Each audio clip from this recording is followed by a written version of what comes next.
So I'm going to do a little bit of a backdrop on a new piece of research that is framing our conversation for the day. And there's a report out from this group called Learning Heroes, and it came out in 2018, but still relatively new, that talked about how parents understand how their children are doing. So this is national research.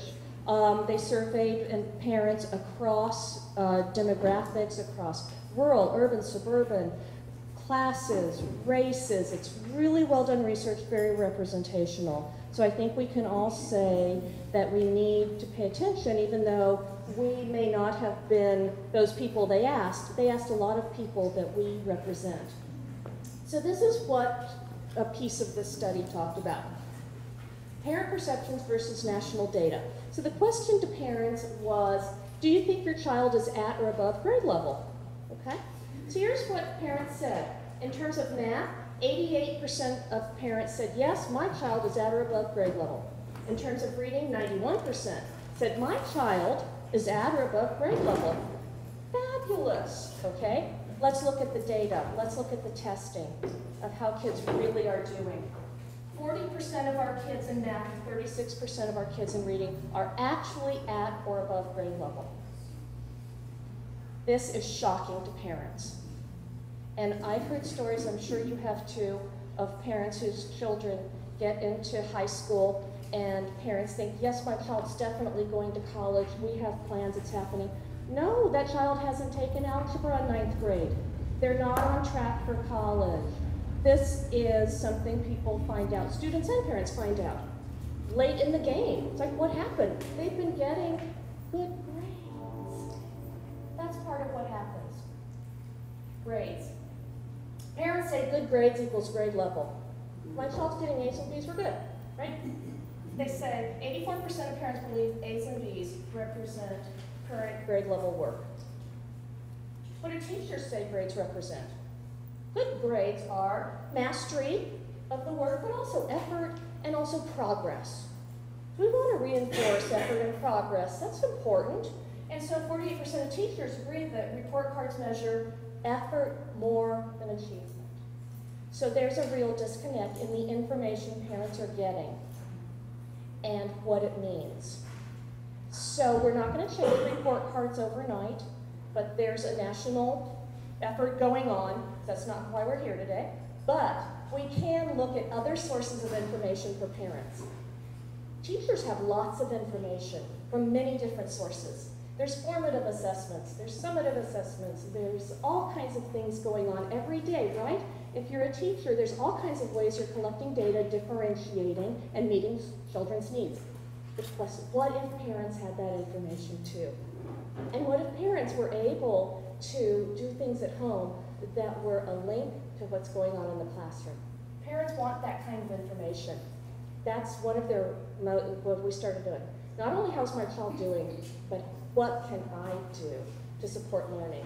Those are parents' questions throughout all kinds of different research. Part of that cycle too is what has my child already done in terms of assessments, and how can I understand and look at that information about my child and also about my child's school, and then create some questions for the dialogue with my school.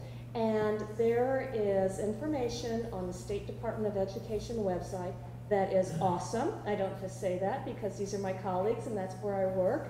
Sometimes that is one of the best kept secrets, and we're here again to reveal the secret. And the Performance Office has been doing incredible work to create new tools and also to create tools specifically for families. So I'm really thrilled to have, I don't often bring my colleagues from the State Department of Education because this is really a grounded practitioner to practitioner network, but this information is so good. I know you're going to want to have it and to share it with all the people you work with. So I want to welcome Michelle Rosado and Stephanie O'Day. Thank you. So in the Performance Office at the Connecticut State Department of Education, the areas that we focus primarily on are the assessments that are given to public school students in Connecticut. So that would be the Smarter Balance in grades 3 through 8. The science, the NGSS, which is was new this year. It's given in grades 5, 8, and 11. We also administer the Connecticut SAT School Day to 11th graders. And then we have a couple other assessments, a physical fitness assessment, and then there's a kindergarten inventory that we also work on in our office. And then in addition, we have all the data that we collect from school districts and from other sources. And we have a data warehouse called EdSite. And Stephanie's going to talk a little bit about that and also about the report cards that we put out, which I think you'll find useful in, for parents so that they learn a little bit more about the data around the schools that their children go to. So I was explaining this presentation about where I was going to my husband, and my daughter, who is in 6th grade, was listening in. And I said, we're going to be talking about data and how we can help parents really understand how their students are doing. And she said, oh, and asking the school how they're doing, and she said, oh, well, they shouldn't ask the school anything. They don't want to need to know anything about how I'm doing.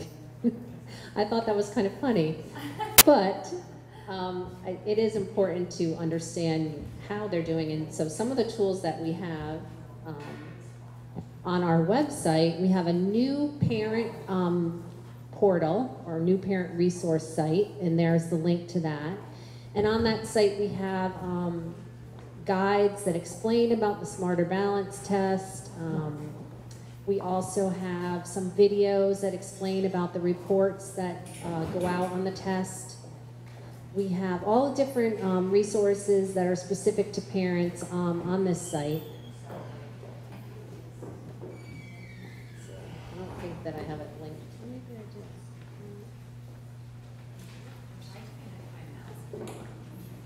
Oh, there I did. Oh, sorry.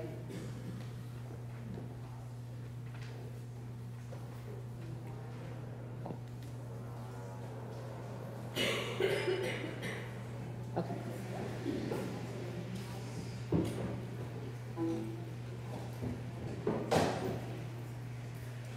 So the parent guides, if you're not familiar with those explain about the test and what kinds of things that you can help your child work on at home to, and about reading and writing. There's also a video, quick short video about the individual student report that parents can watch to help them understand what the scores mean. There's practice test items. I think East Hartford talked about using that at their night that they have with parents about Smarter Balance. We also have some information about NGSS, SAT School Day as well.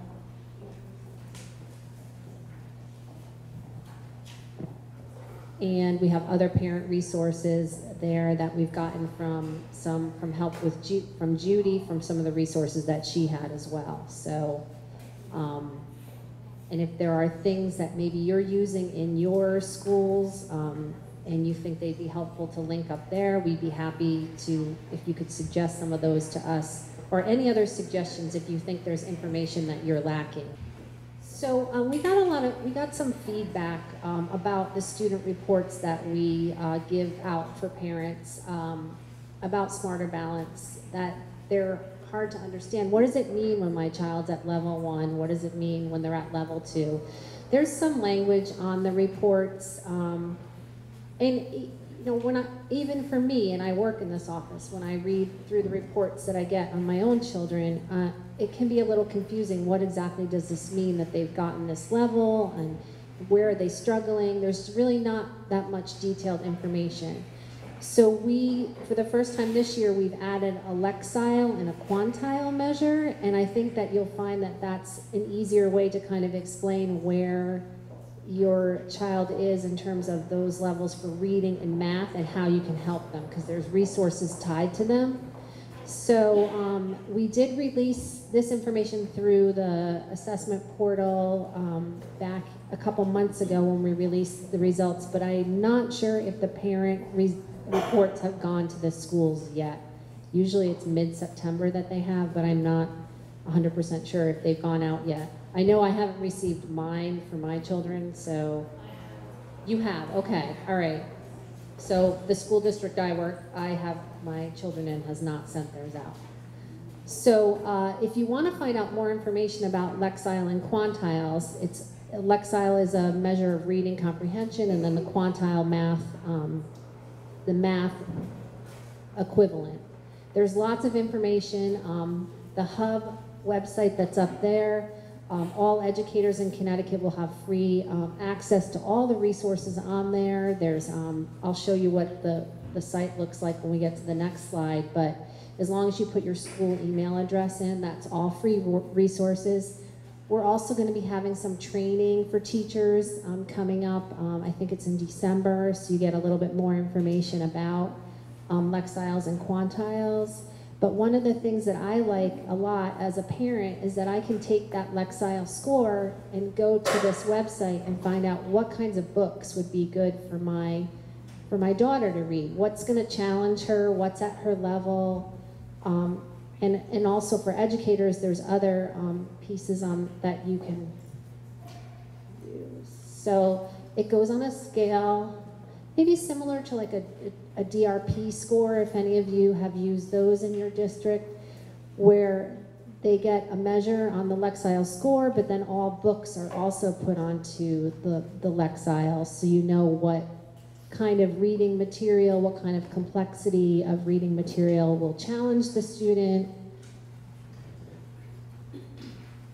And so when you go to the hub for Lexile, you'll see that there's the piece that I spoke about, the Find a Book piece, which I think is great, real great resource, especially something that parents can understand about different titles of books. For educators, there's there's word lists, there's an analyzer, and then you can actually add your child's score in there and your name and email, and you'll get information from about Lexiles and quantiles. And so the math side also has resources. This is on the quantile. If any of you are familiar with our summer math challenge, if you've had children and you sign them up to do the math challenge, we actually use this quantiles math challenge. So there's different problems where you can use math at home on here to support the instruction. And again, you can put that quantile measure into the website and we'll give you suggestions of different areas to work on in math. So hopefully making it a little bit more accessible for parents, a little bit easier to understand when you have that piece added. So what we do is take the score on Smarter and it gets converted into a Lexile and a quantile score.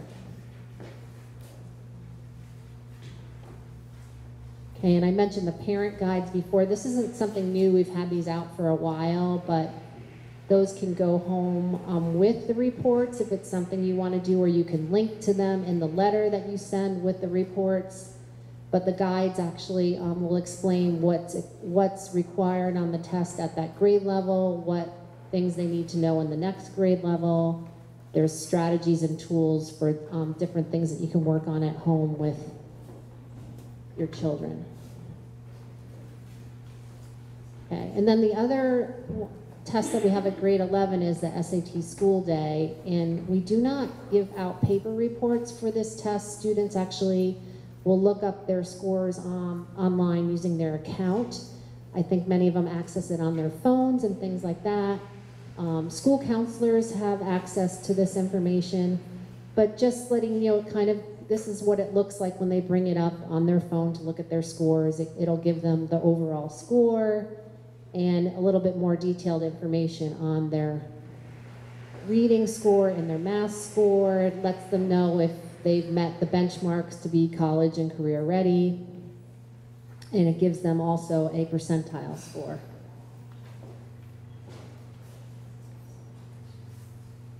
And some of the ways that, some of the areas that parents could suggest that students work on improving their scores for SAT is there's an app that students can put on their phones to practice. And then there's also free practice through Khan Academy. So it takes the student's score and then the areas that they need to improve on in reading and math will, when they go into Khan, they will be directed to certain areas to work on math areas that they're struggling with or reading areas. And that's all free practice. And Stephanie's going to talk about EdSite, not secure EdSite, and the report cards. Hi everyone, I'm Stephanie O'Day. I work in the performance office at the Department of Ed, and I'm very, very happy to be here today to share with you some information and to hear what you have to share with me that I can take back to the department. You can see, well, what's happening in my district. Over time, we have those data. What's happening in my school? What are some things that I have questions about or surprise me or I'm not liking what the data look like?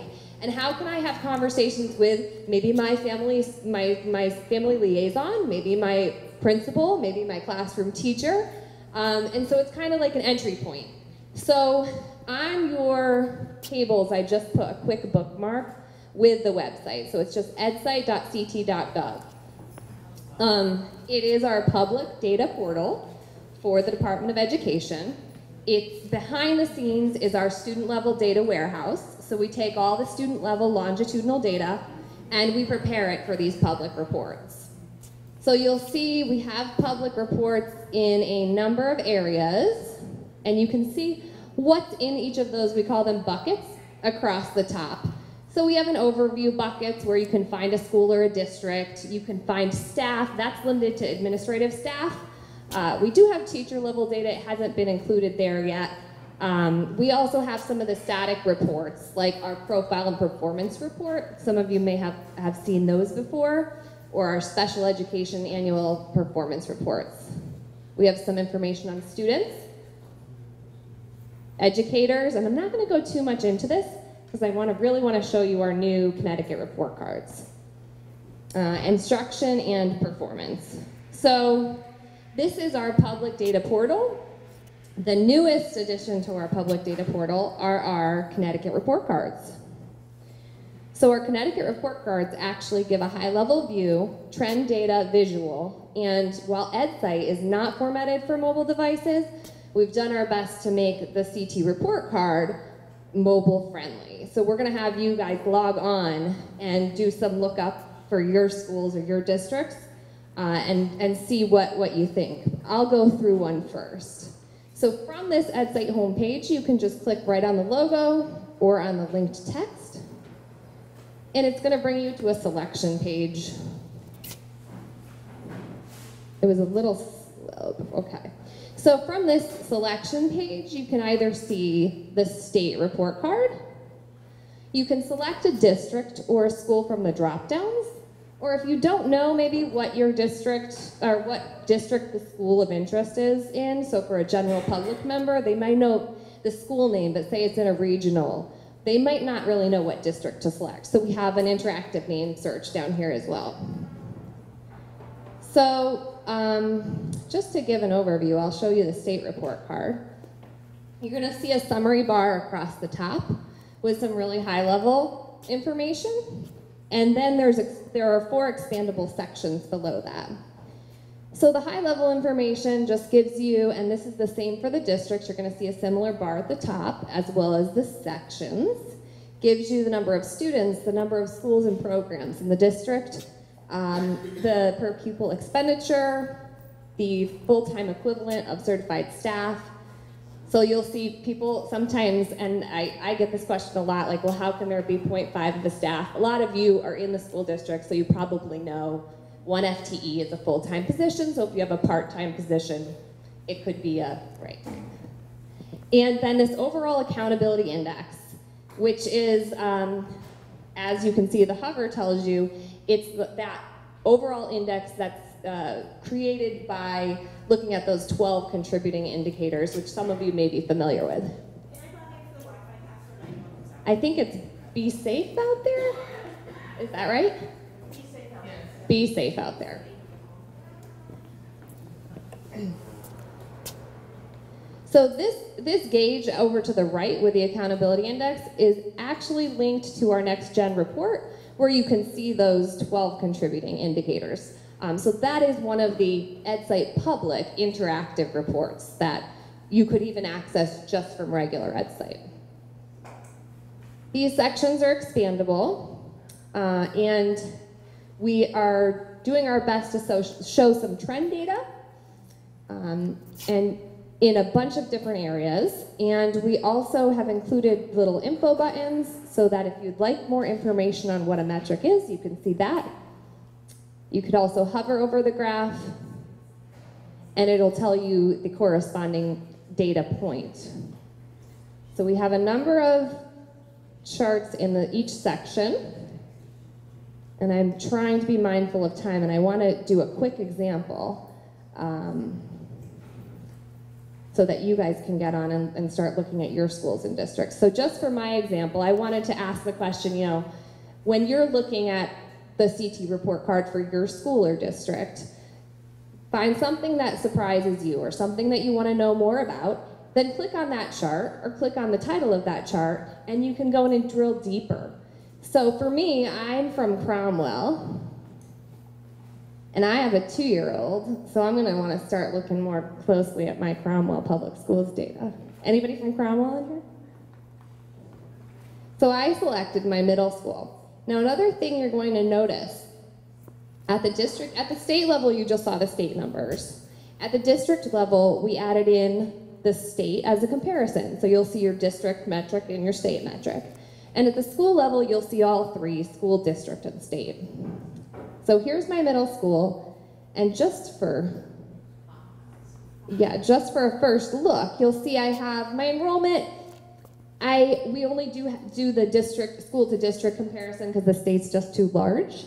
But you'll see, like, okay, I can see that, you know, around 477 of my total district enrollment is at the middle school. Okay, I'm looking at my percentage by race, ethnicity, and I can compare district and state, look at percentage eligible for free and reduced price meals. Nothing too shocking here for me as a parent in Cromwell.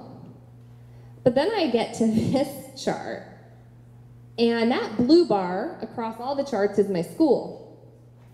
And I'm saying to myself, well, state, suspension and expulsion rate, maybe I don't know really what that is. So let me click on the I. Oh, that's the percentage of students who received at least one in-school or out-of-school suspension. So that's just one. It's not like they received a ton, but they received at least one.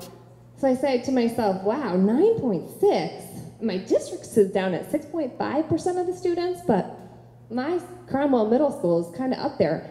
Is this like a one-year thing? No, I'm looking across the years. It looks pretty similar. I got 15, 16, 16, 17.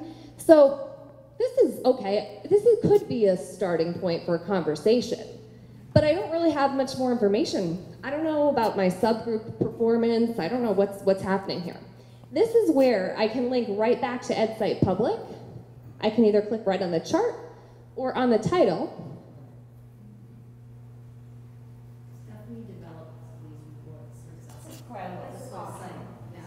There's so much more that I want to do that when I'm doing these presentations, I'm like, oh, well, this should really be, and that was one of my key things, the mobile friendly. One of my also key things was the translation, which isn't up there yet on the CT report cards. The way we have to code these, which is too technical to really, nobody really cares except me, I think. But we have to code these. We use SAS information delivery portal, so it's a lot of manual coding.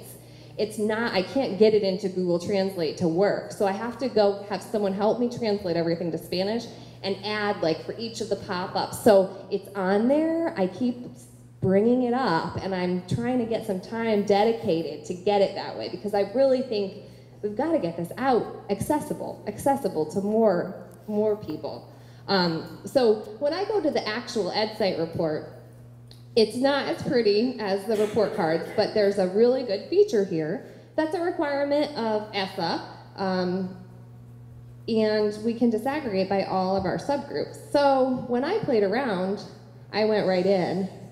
Of course, we know that there's disparities in discipline for groups by race and ethnicity. And so, again, I have trend data. And right off the bat, I can see those rates pretty consistent across time. Now, the counts might be lower for our students, our Black students or Hispanic students. But we know the population is also divided that way. So the percentages are really, for me, telling that 19% of my black students have received at least one suspension or expulsion. 20% of my Hispanic students at Carmel Middle School. So for me as a parent, I could go in and use this information to start a conversation. You know, what's going on? What can we do at home? What can we do as a district? Are there policies in the district or at the school that are causing this? Or, you know, what's really there? So my interactive activity, and I think maybe we have 5 minutes, would be to hear from some of you. If you could go on, access your school or your district, find something that is a surprise or something that you want to know more about, and see if maybe you can use one of the EdSite reports to do that. And then if there's anyone who wants to share.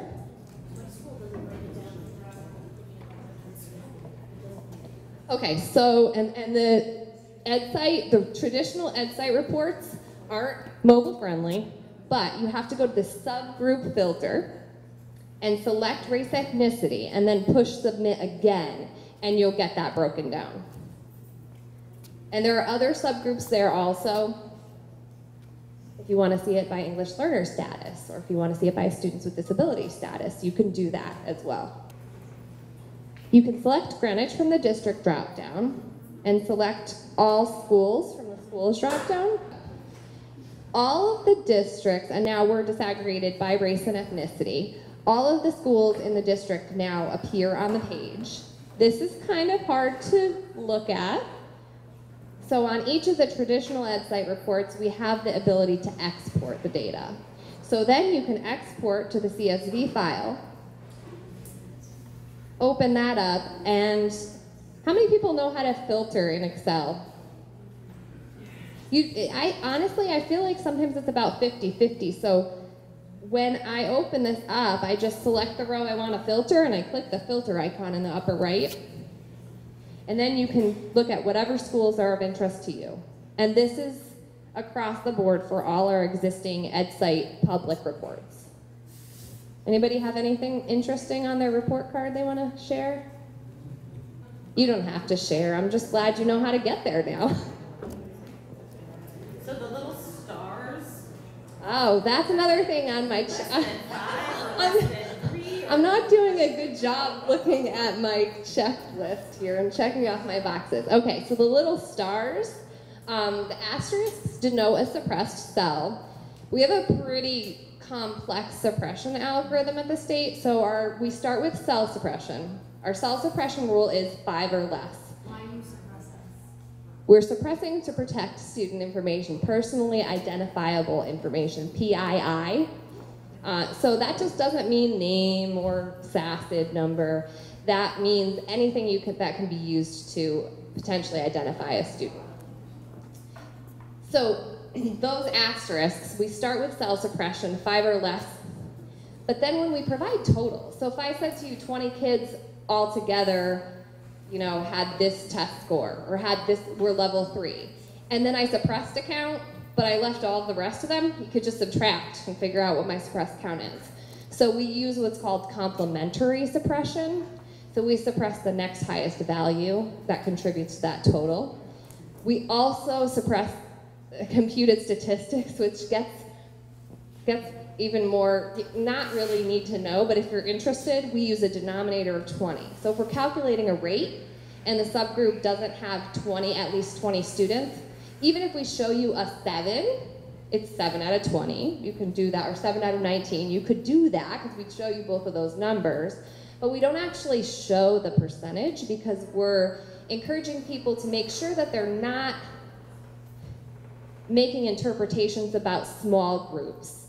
So 6 out of 6, or 6 out of 7 may not be the same as 60 out of 70 or 600 out of 700. So we're not showing those, but those can be calculated. So that's what the asterisks are. And on the home page, and I think I'm over our time now, on the home page, there actually is a lovely document. Listen, I created this document, but it's not lovely. Are you sure? I thought we had till 45. Is it? Okay. So if you have questions about the suppression, which can get tricky, because then it gets even trickier when you're talking about assessment, because now not just down the row you have to suppress, it's across the levels. So if you have 2 students that received a level 1, now we have to suppress the next highest of that. So we have the guidelines with those 2 areas I talked about, suppression of cell counts and computed statistics.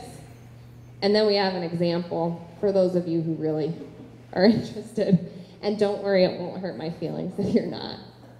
We also have in each of the interactive reports, and I'll just go back to attendance. We're working to redo these, but they're called report notes. So for each of the interactive reports, to get a little more information, you can click on the report notes over on the left. And that gives you, a little bit of information. Some are more detailed than others. We're going back to work to make them more user-friendly and contain some more information. But there is that level of additional information on what this report is based on. So for chronic absenteeism, it just gives you the definition and then some key terms and what data are used to populate that report. Anybody want to share, or any questions for Michelle or me? I'll share. So in my district, I looked at,